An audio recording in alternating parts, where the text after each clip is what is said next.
cooking literally saved my life. Go on that. I fell into it by accident. I was getting kicked out of school. I was actually getting expelled.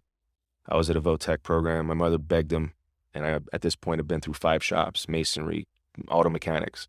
I had one choice. I randomly chose, I think I chose culinary because one of my buddies was there. I wanted to hang out with him. And I went into the program, and the rest was history.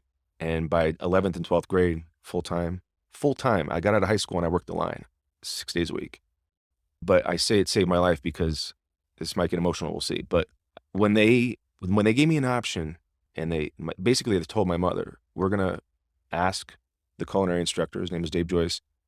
They went to him, I later found out, and they said, Dave, this kid's getting kicked out, and he's a menace.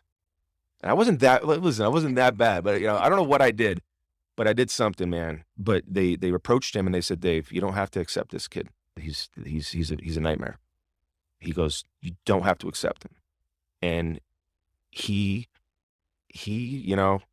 took me on, man. He'd never met me. He just heard that story.